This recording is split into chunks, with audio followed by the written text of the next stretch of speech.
السلام عليكم ورحمة الله وبركاته. بسم الله الرحمن الرحيم. الحمد لله الذي أنزل على عبده الكتاب ولم يجعل له عوجا. أشهد أن لا إله إلا الله وحده لا شريك له وأشهد أن محمدا عبده ورسوله.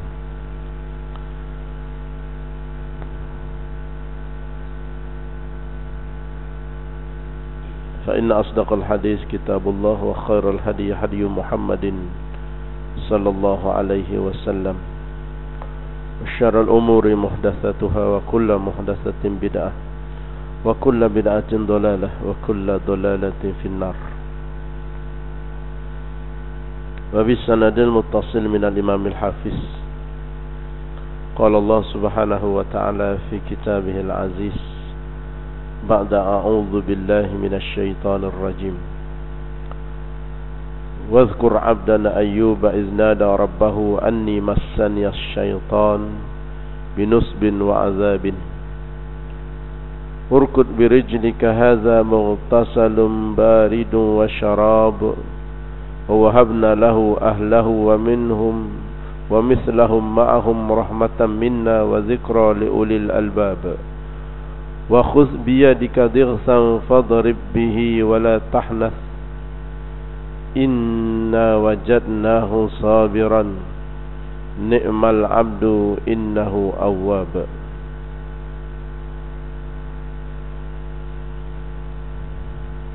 صدق الله العظيم. Sahabul fadilah, tuan-tuan guru, tuan-tuan imam,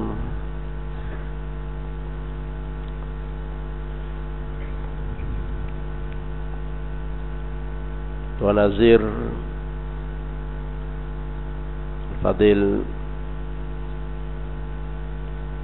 Ustaz Sanifuddin,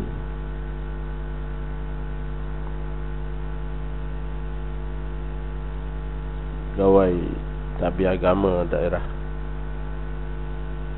Hulu Langat, Fadil Ustaz Mughni, Ketua Pengulu, Ketua Kampung, seluruh jawatan kuasa masjid, ibu-ibu, ayah-ayah, abang-abang, adik-adik, para tamu Allah yang dikasihi sekalian. Sekali lagi kita merafakkan rasa syukur kita kepada Allah pada pagi ini dapat kita bersama sekali lagi dalam nyambung kuliah subuh yang agak lama juga saya tak dapat bersama, kat 2 tahun ya. Dan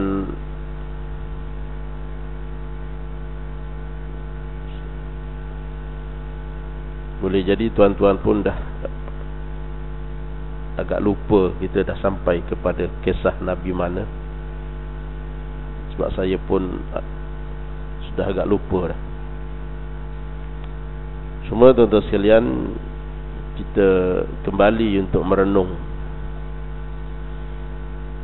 Yang terakhir ialah kisah Nabi Ayub alaihissalam. Dalam ayat yang saya bacakan sebentar tadi,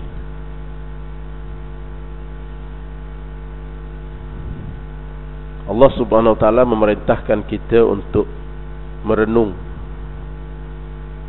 dan mengambil tazkirah ataupun mengambil peringatan. Wazkur abdana Ayyub idh nada rabbahu anni massani asy-syaitan binusbin wa azabin. Dan ingat ataupun sebutlah akan hamba kami yakni Ayub tatkala Nabi Ayub merayu kepada Allah, sesungguhnya aku telah ditimpa oleh syaitan satu musibah dan azab yang berat. Maka Allah SWT perintahkan kepada Nabi Ayub, urkud birijlika hadza mughtasalun baridun wasyarabun. Maka untuk mengatasi masalah sakit ataupun musibah yang ditimpakan oleh syaitan kepada Nabi Ayub, maka Allah SWT perintahkan kepada Nabi Ayub, urkud birijlik, hentakkanlah kaki kamu, hadza mughtasalun baridun wa syarabun, hentakkanlah kaki kamu, dan air ini adalah untuk kamu mandi dan kamu minum, ianya amat menyejukkan. Wa wahabna lahu ahlahu wa mislahum ma'ahum, dan tatkala itu Allah pun mengembalikan kepada Nabi Ayub akan ahli-ahli keluarganya, dan mengembalikan kepadanya wa mislahum ma'ahum, harta-hartanya sebagaimana awalnya diambil oleh Allah. Maka Allah pulangkan kepada Nabi Ayub AS rahmatan minna wa zikra liulil albab, sebagai satu rahmat daripada kami dan adalah peringatan bagi orang-orang yang mempunyai akal fikiran. Wa khuz biyadika dirsam fadrib bihi, dan ambillah segenggam daripada rumput, fadrib bihi, maka pukullah akan kamu akan isteri kamu, wala tahnas, dan janganlah kamu melampaui. Inna wajadnahu sabiran, sesungguhnya aku dapati kamu wahai Ayub adalah seorang yang sabar. Ni'mal abdu, senikmat-nikmat hamba, sebaik-baik hamba. Innahu awwab, sesungguhnya Nabi Ayub sentiasa berserah diri kepada Allah Subhanahu wa taala. Jadi para hadirin sekalian, kita kembali untuk melihat bagaimana Nabi Ayub alaihissalam yang satu ketika telah mendapat musibah, massaniya syaitan, musibah yang dirancang oleh syaitan, dengan satu musibah, satu sakit yang amat teruk dan menjadi azab, menjadi siksa kepada Nabi Ayub alaihi salam. Baik, pertama sekali kita bercakap dalam konteks musibah, musibah yang dikenakan oleh syaitan kepada Nabi Ayub alaihi salam. Musibah yang dikenakan oleh syaitan kepada Nabi Ayub alaihi salam, dalam kisah ini menyebut apakah tujuan. Sebab musibah yang Allah berikan kepada Nabi Ayub, kedudukannya ada yang sama dan ada yang tidak sama yang Allah berikan kepada manusia, kepada kita semua yang bukan dari kalangan Nabi. Maka para ulama sirah mengatakan, wal hadfu min zikri, tujuan daripada disebut berkaitan dengan kisah Nabi Ayub ini dengan musibah yang dikenakan kepada Nabi Ayub oleh syaitan, walaupun sebenarnya ianya didatangkan daripada Allah, tetapi syaitan yang merancang untuk, ataupun syaitan yang menghendaki supaya ditimpa kepada Nabi Ayub untuk menguji sejauh mana Nabi Ayub benar-benar menjadi hamba kepada Allah Subhanahu wa taala. Kerana Allah menyebut bahawa Nabi Ayub abdana, hambaku. Sebab itu tuan-tuan sekalian, semua ini adalah untuk melihat kedudukan tentang betapa Nabi Ayub alaihissalam berdiri teguh dengan keimanannya dalam segala al-ibtila wad-darat, dalam segala ujian dan segala mudarat yang ditimpakan kepada beliau, kepada baginda Nabi Ayub alaihissalam. Dan selain tidak cukup dengan itu, wal istifadah min zalika fi mazidi min al-iqbal ala Allah. Bahkan tuan-tuan sekalian, Nabi Ayub sendiri menerima bahawa semua yang berlaku itu adalah daripada Allah Subhanahu wa taala. Sebab itu kalau kita perhati dalam konteks kita sebagai hamba kepada Allah, yang kita bukan nabi, maka kita menerima segala musibah yang turun kepada manusia berdasarkan kepada firman Allah Subhanahu wa taala. Allah menyebut, wa ma asabakum min musibah fabima kasabat aydikum wa ya'fu an katsir. Dan apa-apa musibah yang menimpa kepada kamu, semua itu kata Allah adalah dengan sebab tangan-tangan kamu, kata Allah, kerja kamu. Wa ya'fu an katsir, dan betapa Allah memberikan keampunan kepada ramai dari kalangan manusia. Baik. Musibah ni macam-macam lah tuan-tuan sekalian. Musibah. Kemarau panjang ni musibah. Kapal terbang hilang musibah. Banyak berlaku musibah. Jadi Allah SWT sebut, wa ma asabakum min musibah. Apa-apa pun musibah yang Allah berikan kepada kamu, sebenarnya adalah kerana Allah kata kasabat aidikum, kerana kerja tangan-tangan kamu sendiri, kata Allah. Bukan Allah saja-saja beri, tak. Tapi semua musibah ini ialah kerana kerja-kerja tangan-tangan kamu sendiri.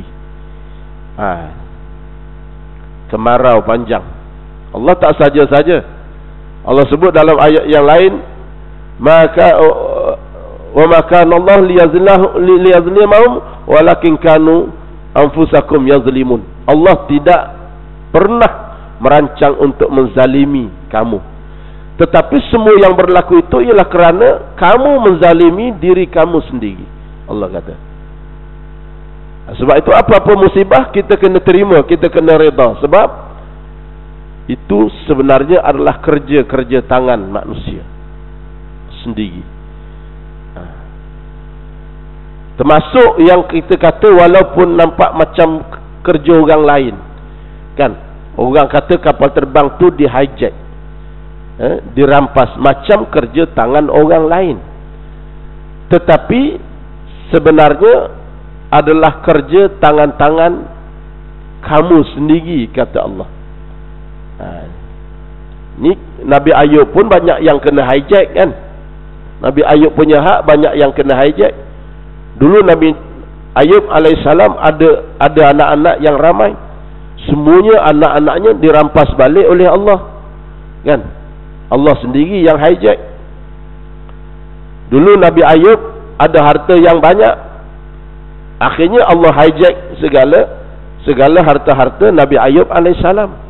Semua tu nak melihat, nak membuktikan bahawa sebenarnya Nabi Ayub itu adalah benar sebagai seorang hamba kepadaku, kata Allah.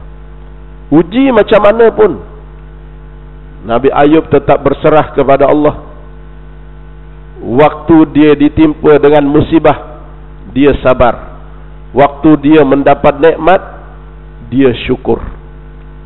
Sebab itu kehidupan kita ini berada di antara dua keadaan. Pertama ialah sabar ketika musibah dan syukur ketika mendapat nikmat. Kalau ini yang menjadi pegangan kita, yang menjadi sandaran kita, yang menjadi pegangan kita, maka kita akan menghadapi kehidupan ini dengan selamat. Redha dengan apa yang Allah SWT telah berikan kepada kita. Yang kedua, segala musibah ini juga disebut ialah sejauh mana akhirnya nanti kita akan mengembalikan segala musibah itu untuk mendekatkan diri kita kepada Allah sebagai mana Nabi Ayub apabila dia mendapat musibah yang diminta, yang dirancang oleh syaitan, dan Allah memperkenankan, akhirnya Allah ambil beri dia sakit, satu sakit yang sangat teruk, walaupun tidak menyebut secara jelas dalam Al-Quran apakah jenis sakitnya, tetapi ada juga dihurai melalui beberapa hadis. Ada yang mengatakan sakit Nabi Ayub ni sakit yang sakit sehingga keluar nanah daripada tubuhnya dan keluar ulat daripada tubuhnya dan berbau. Itu menurut daripada beberapa setengah daripada hadis. Dan begitu juga anak beranak, dan begitu juga hartanya, semuanya lenyap. Dalam sekelip mata semua Allah tarik balik. Semua Allah tarik balik. Kemudian atas kesabaran Nabi Ayub alaihissalam, atas kesabaran tu bagaimana? Pertama ialah dia menerima bahawa semua musibah itu adalah datang daripada Allah. Walaupun dulu dia banyak harta, sekarang dia tak ada harta, dia tidak mengeluh, dia tetap berserah kepada Allah. Dan yang kedua, dengan musibah yang berlaku, dia meneruskan dan memperkukuhkan hubungan dengan Allah Subhanahu wa taala. Maka dengan dua inilah Allah kembalikan. Itu. Kita ni bila kena musibah, carilah amalan-amalan khurafat untuk menyelesaikan masalah musibah. Tu pasal bomoh-bomoh ni laku dalam alam orang Melayu ni. Tu pasal apa? Pasal ada pelanggan. Kalau pelanggan tu kecil-kecil, ini bomoh kampung nama dia. Kalau pelanggannya orang VIP, menteri-menteri, ini bomoh antarabangsa nama dia. Bukan satu Malaysia lagi dah. Bomoh antarabangsa. Pakai tali tai. Kalau bomoh kampung tak pakai tali tai. Apa barang bomoh kampung pakai tali tai? Kan? Pasal apa bomoh pakai tali tai? Bomoh antarabangsa. Pasal yang melanggan dia juga ialah orang besar-besar, VIP, menteri-menteri. Kan? Jadi nak sesuaikan dia punya klien dia dengan dia punya persediaan diri kena sesuai. Takkanlah yang datang tu menteri bomoh pakai kain pelekat, pakai singlet, itu bomoh kampung boleh. So pasal tuan-tuan sekalian, kenapa bomoh ni hidup? Pasal ada pelanggan dia. Yang mangkuknya sebenarnya pelanggannya ni. Yang mangkuknya bomoh tu memang bomoh lah, tapi yang mangkuknya siapa dia? Pelanggan ni yang mangkuk, yang jahil. Cuba jangan pergi kepada bomoh-bomoh yang seperti ini.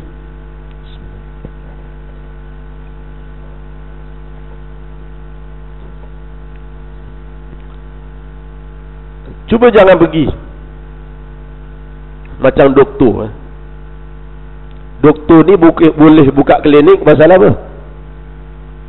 Pasal ada orang sakit.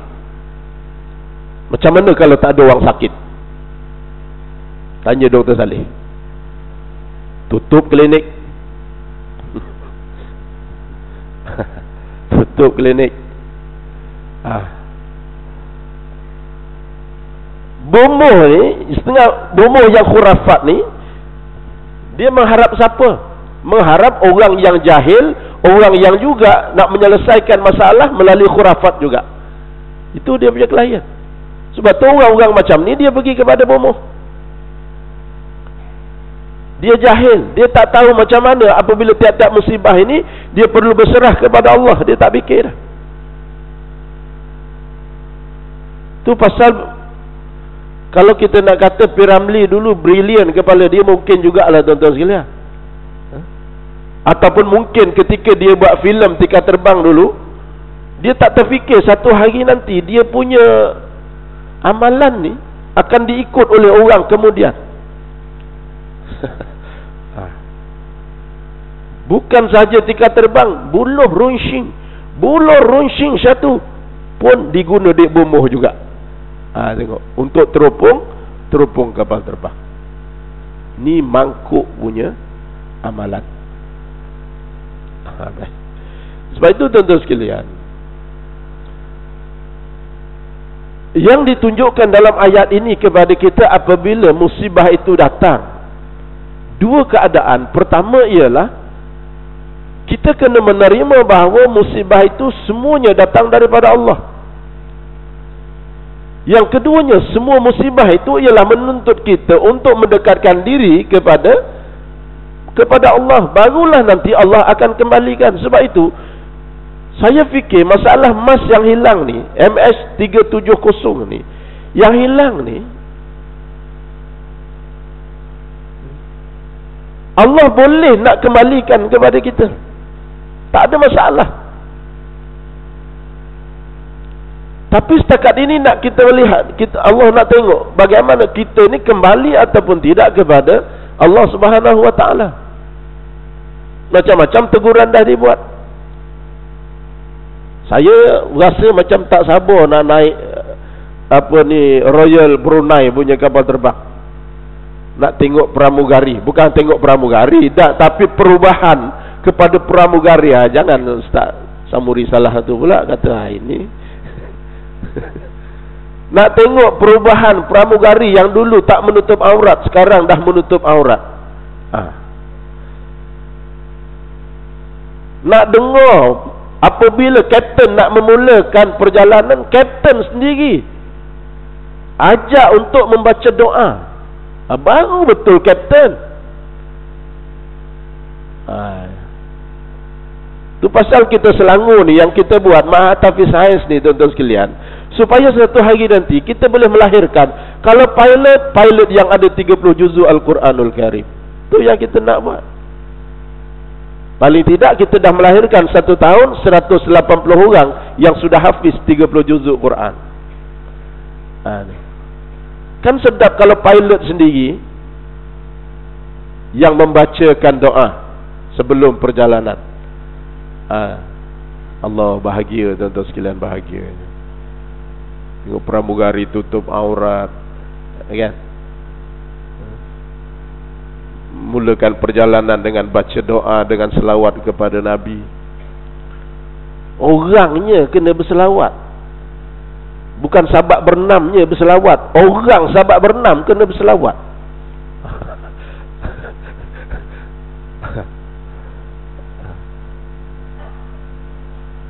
Ni Yahanana berabuk tuan-tuan sekalian. Selawat malah juga. Sekarang ni Yahanana versi dangdut ada dah pula. Indonesia buat Yahanana versi dangdut. Dah rosak betul lah tu. Rosak, hancur. Sebab itu dua keadaan saya sebut. Apabila musibah itu berlaku, pertama sekali meyakini bahawa tiap musibah itu adalah datang daripada Allah. Dan Allah tak ada masalah nak kembalikan. Bahkan Allah boleh kembalikan jauh lebih baik daripada apa yang Allah pernah beri dulu. Buktinya kepada Nabi Ayub AS. Bukan sekadar harta dibagi balik kepada Nabi Ayub, anak-anak dibagi balik kepada Nabi Ayub. Bahkan tuan-tuan sekalian, rupa paras Nabi Ayub jauh lebih handsome daripada sebelum dia ditimpa oleh musibah. Sampai isteri dia tertanya-tanya, suami aku dulu mana? Akulah Ayub, suami kamu dulu. Menurut riwayat, banyak kali isteri dia tanya sampai tak percaya. Handsome. Jadi tuan-tuan ni, kalau tuan-tuan nak handsome, kena terima musibah dalam keadaan pertama bahawa ianya adalah datang daripada Allah, dan dekatkan diri kepada Allah, makin hampir kepada Allah dalam setiap musibah. Air bendang lambat, katanya 15 April baru air boleh masuk. Musibah dah lah lambat. Itu dah mula mengeluh-ngeluh. Ada yang datang jumpa saya, dia kata kalau kencing esko boleh buat penuh bendang tu lagi bagus, dia kata. Marah dia. Sabarlah, nak buat macam mana kan, sabar. Terima je lah. Nak buat macam mana, kita pun memang menghadapi masalah. Sekarang baru nak buat. Kita baru nak mula untuk simpan air bawah tanah, baru nak mula dah. Dulu kita leka, beberapa masa yang lalu kita leka dalam zon selesa orang kata. Sekarang kita kena mula simpan air bawah tanah. Kita nak buat 3 musim dalam 1 tahun padi, ataupun 5 musim dalam 2 tahun pun payah pasal masalah air. Tuan-tuan kalau pergi Indonesia, tuan-tuan akan tengok orang Indonesia 4 musim setahun. Ustaz Samuri ya? Pergilah 4 musim setahun. Pasal dia tak ada masalah air. Kita ada masalah air. Ni mengeluh-ngeluh. Terima, sabar. Sabar. Waktu yang sama pertingkatkan hubungan kita kepada Allah. Jangan tak datang masjid, jangan tak datang kuliah, banyakkan berzikir, banyakkan berselawat, tinggalkan maksiat, maka insya-Allah Allah akan kembalikan semula jauh lebih baik daripada apa yang Allah telah beri kepada kita. Ini 2 keadaan. Kemudian Allah SWT macam mana cara nak sembuhkan daripada penyakit? Allah perintahkan kepada Nabi Ayub AS, urkud birijlika hadza mughtasalun baridun wa syarabun. Allah perintahkan Nabi Ayub pergi satu tempat, dan di tempat itu Nabi Ayub hentakkanlah kaki. Nabi Ayub pun hentakkan kaki ke tanah, terpancar air. Air itu sejuk untuk minum dan untuk mandi. Ini yang diguna pakai dalam ilmu perubatan. Sebab itu bukan semua bomoh ni tak betul. Maknanya bomoh yang betul ni ialah yang dia menggunakan Al-Quran sebagai panduan dalam ilmu perubatan. Boleh. Itu pun jangan dia action. Bila gak dia dah bagi ayat-ayat sembuh pula, dia pula yang naik tocang. Itu pasal saya baca lah tu. Tengok, dia tak yakin dah yang menyembuhkan itu adalah Allah Subhanahu Wa Taala. Ni perangai bomoh ni pun kita boleh tengok kan. Perangai bomoh ni pun kita boleh tengok betul ke tak betul. Kalau dalam sistem perbomohan menggunakan alat-alat yang diharamkan oleh Allah, ini tak betul. Ini tak betul. Ataupun melakukan sesuatu yang di luar daripada kebiasaan akal fikiran manusia boleh memikirkan, ini pun tak betul. Ini pun tidak betul. Jadi gunakan. Sebab itu menggunakan air. Kenapa para ulama membolehkan menggunakan air? Sebab daripada ayat ni lah, dihentakkan kaki ke bumi, terpancar air, maka dengan air itu digunakan untuk mandi dan untuk minum. Allah telah sediakan ubat. Sebab itu air Zam-Zam kan air yang paling bagus. Nabi kata, minumlah mengikut niat kamu untuk kamu minum. Jadi kalau kita yakin dengan minum air Zam-Zam akan dapat menghilangkan kita punya penyakit apa yang kita nak, insya-Allah dia boleh hilang.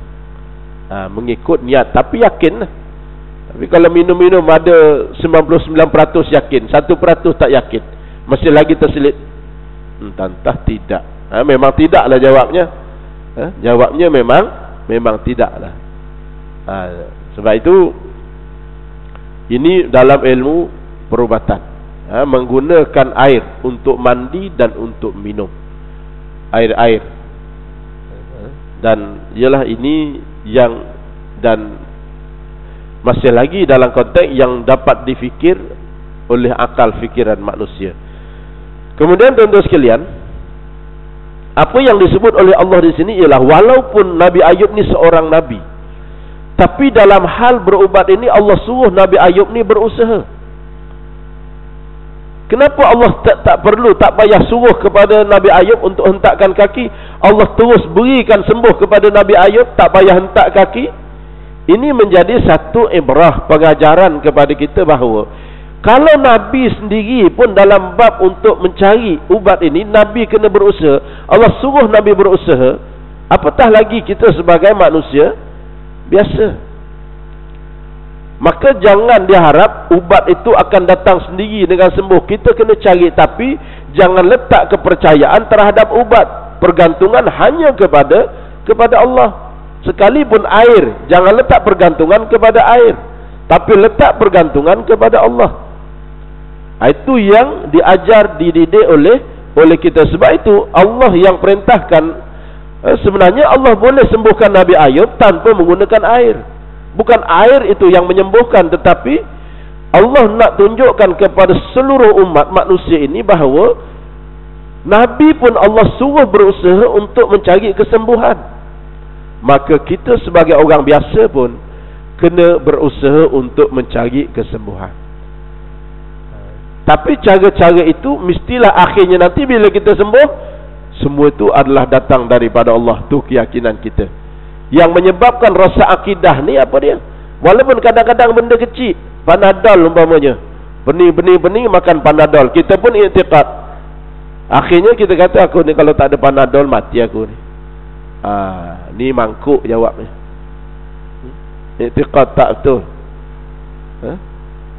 Sebab itu bukan Panadol Allah nak suruh kita rancang. Kadang-kadang kita puas dah berubat, batuk 2 tahun tak baik-baik, pakar sudah macam-macam petua, sudah katanya makan madu, sudah madu kelulut pun sudah macam-macam jenis madu, tak kurang tu suruh tambah madu lagi pun sudah dah tak baik-baik juga.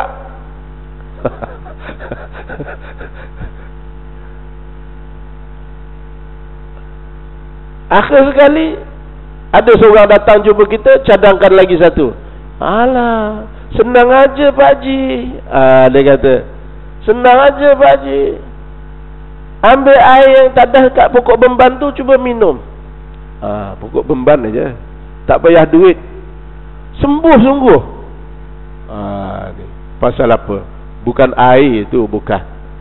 Tapi sebenarnya Allah nak tengok kita usaha ke tidak usaha dalam mencari kesembuhan. Kalau sembuh daripada Allah, kalau tak sembuh pun daripada Allah Subhanahu wa taala. Itu dia. Jadi tak adalah kita ni nak merungut-rungut. Sebab apa? Sebab Allah suruh kita perbaiki sangka baik kita kepada Allah. Ni kapal terbang hilang, sangka baiklah kepada Allah. Sangka baik kepada Allah. Jangan sombong, jangan angkuh. Ini ada pula buat statement, jangan cabar saya. Kalau Tok marah nanti, Tok boleh hentak Diego Garcia tenggelam pulau tu, jangan main-main. Wah. Dulu dia kata kapal terbang tu berada antara 3 alam. Ni pula marah nak hentak Diego Garcia pula dah. Jadi tuan-tuan sekalian, jadi sebab itu semua musibah ini ialah kita kembalikan semua kepada Allah, bukan kita. Bukan kita. Kita hanya sekadar Allah suruh berusaha untuk mencari ubat. Tapi orang yang bergantung kepada Allah, maka sudah tentulah ubat-ubat yang dia cari ialah yang diizinkan oleh Allah Subhanahu wa taala. Sebab sembuh pun daripada Allah, sakit pun daripada Allah. Baik. Kemudian Allah Subhanahu wa taala beritahu lagi, wa wahabna lahu ahlahu wa mislahum ma'ahum rahmatan minna wa dzikra liulil albab. Dan kami kurniakan bagi Nabi Ayub alaihissalam akan anak-anaknya, keluarganya dan juga hartanya. Wa mislahum ma'hum, sebagaimana yang kami telah bagi kepada mereka dulu. bahkan ada yang lebih tambah lagi daripada yang dulu. Rahmatan minna. Apa makna? Semua pemberian itu Allah kata rahmatan minna, kasih sayang daripada aku. Kita ni tuan-tuan sekalian bukan sekadar dapat sembuh, tapi yang paling penting sembuh dengan kasih sayang Allah. Itu yang paling penting. Ada orang sakit, bila sehat, belum tentu sehat itu adalah rahmat kasih sayang daripada Allah. Kalau cara yang digunakan ialah cara yang tidak betul, Allah bagi sembuh juga. Bukan Allah tak bagi sembuh, tapi Allah beri dalam keadaan Allah marah, Allah beri dalam keadaan Allah murka. Lagi dia sakit, lagi dia tidak dekat dengan Allah. Lagi sakit, lagi tidak dekat dengan Allah. Ni. Lagi kuat maksiatnya, lagi kuat engkarnya kepada Allah. Maka tuan-tuan sekalian, Allah bagi juga, bukan Allah tak bagi. Macam Fir'aun. Fir'aun ni sakit demam pun tak pernah, tuan-tuan sekalian. Ada riwayat pernah baca Fir'aun demam. Ada? Ni kata Fir'aun moden ni kan, yang ada di Mesir, As-Sisi. Ini the second Fir'aun. Nak hukum bunuh 529, yang menunggu untuk dibunuh 1200 lagi. Saya akan ke Mesir pada minggu depan. Lagi Selasa saya ke Riyadh untuk tanda tangan. 2 hari di Riyadh, saya akan pergi ke Mesir pada 16 hari bulan. Tuan-tuan kalau ada apa-apa nak ulu-ulu, saya boleh tolong bawakan. Kita ada sahabat sana yang ada deal dengan keluarga-keluarga ikhwan. Kalau ada saya boleh tolong bawakan. Sebab apa yang dihukum bunuh ni dia senyum ya. Kan? Tengok dalam tu senyum je. Dapat terima hukum bunuh senyum. Pasal apa? Ini bukan bunuh pasal kes dadah, tuan-tuan sekalian. Ini bukan kes bunuh pasal bunuh orang. Bukan. Pasal apa dia senyum? Allah. Orang yang yakin dengan nikmat Allah, janji Allah, tiba-tiba Allah nak beri janji itu, siapa tak senyum, tuan-tuan sekalian? Tu yang yakin. Sebab orang yang mati dalam perjuangan Islam, Allah kata wala tahsabanna allazina qutilu fi sabilillahi amwatan bal ahya'u 'inda rabbihim yurzaqun. Jangan kamu sangka orang yang mati dalam perjuangan Islam adalah mati, dia tak mati, kata Allah. Bahkan dia hidup dan Allah terus beri rezeki. Silap kalau kata dia dihukum bunuh, orang yang menghukum itu dia akan mati dalam kubur itu, silap. Allah kata tidak, dia tidak mati, bahkan dia hidup dan aku akan terus beri rezeki kepada dia. Tak nikmat dia, sebab tu dia senyum. Kita ni yang masam, pasal apa? Belum tentu lagi nasib kita ni. Bila dihukum bunuh Dr. Badai dan semua kawan-kawan dia menerima hukuman dengan senyum. Satu sebab dia tahu, pertama mati itu daripada Allah, bukan daripada sisi. Mati itu daripada Allah. Kan? Tengok dalam kisah Ashabul Ukhdud yang kita belajar dulu. Seorang budak terpaksa ajar kepada raja ketika itu. Akhirnya bila raja nak bunuh dia, tak dapat-dapat. Ashabul Ukhdud an-nari zatil waqud izhum 'alaiha qu'ud. Seorang budak, sebab raja ni marah, budak ni dah diajar, dah dibagi beasiswa, suruh belajar ilmu sihir, balik sokonglah raja ketika itu. Dan bila raja ketika itu menghendaki budak ni untuk berkhidmat kepada raja dengan ilmu sihirnya, tiba-tiba budak ni melawan. Dah beasiswa bagi, melawan lagi, tuan-tuan sekalian. Akhirnya payah-payah bunuh je budak ni. Bunuh, bawa atas gunung. dengan tentera daripada atas gunung tolak turun ke bawah, jatuh. Ingat ke sampai tentera turun sampai bawah tu tinggal nak ambil mayatnya? Tengok-tengok budak tu tunggu kat bawah senyum. Tengok tak jadi, suruh bawa tengah laut, sampai tengah laut campakkan tentera, campakkan biar dia tenggelam. Boleh jadi laut tu laut Selatan Hindi. Sebab di tengah kan, yang kedalamannya lebih kurang 7-8 km. Dicampak situ, tentera pun balik, lantak, mati. Tentera sampai je ke tebing pantai, budak ni dah tunggu tepi pantai senyum. Tak haru tuan-tuan. Akhirnya pening kepala raja, macam mana nak bunuh budak ni. Sudahnya budak ni yang ajar kepada raja macam mana cara nak bunuh. Pasal nyawa aku di tangan Allah, bukan tangan kamu. Kamu kumpulkan orang ramai kat stadium, kat padang, kamu ikat aku di satu tiang, kamu buka dada aku, kamu suruh seorang yang memanah tepat, suruh panah tepat di dada aku. Tapi kena ingat, orang yang manah ni dia kena sebut Bismillah Rabbu hazal ghulam, dengan nama Allah Tuhan budak ini, barulah lepaskan anak panah. Sungguh tuan-tuan, bila dia lepaskan, terkena dada, mati budak. Daripada seorang beriman mati, orang ramai yang mendengar kalimah Bismillah Rabbu hazal ghulam, akhirnya yang ramai-ramai itu pula menyebut Amanna bi Rabbi hazal ghulam, kami beriman dengan Allah Tuhan kepada budak ini. Seorang beriman meninggal mati, melahirkan ribuan beriman yang lain. Bukan senang. Mati daripada Allah nak sebut. Jadi sebab itu para hadirin sekalian, Allah mengurniakan semua kepada Nabi Ayub alaihissalam.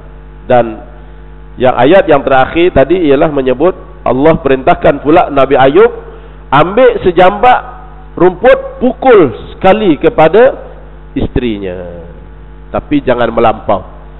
Ini rukhsah, dipanggil keringanan. Sebab dulu Nabi Ayub, isteri dia ni tuan-tuan sekalian, bila dah Nabi Ayub tak bekerja apa semua, isterinya pun menurut riwayat dia jual sanggul dia, potong sanggul jual.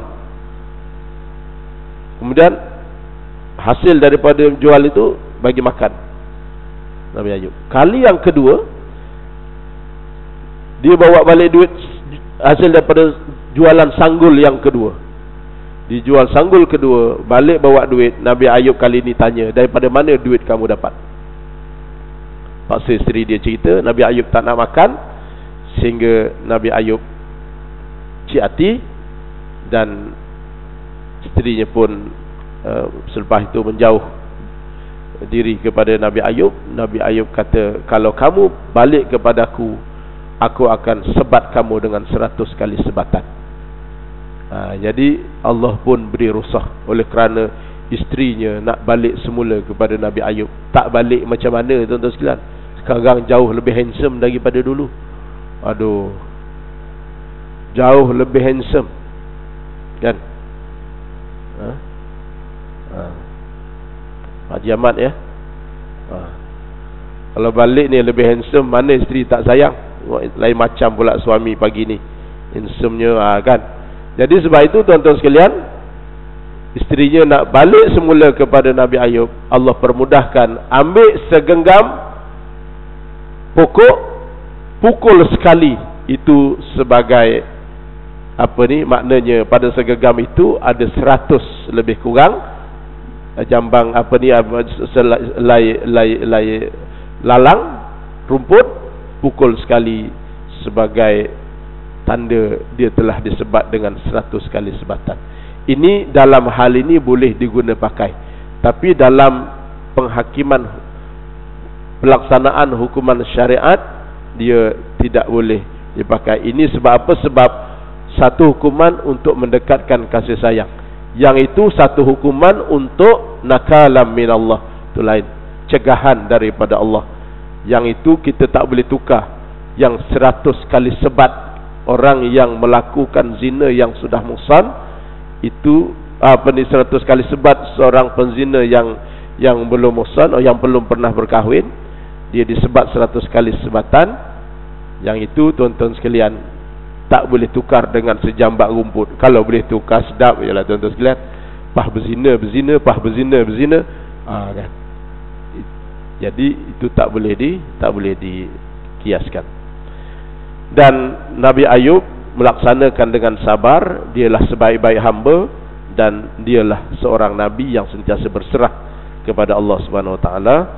Dan saya kira cukuplah sekadar itu pada pagi ini. Moga-moga diberikan rahmat dan juga keberkatan daripada Allah. InsyaAllah kita jumpa di lain kesempatan.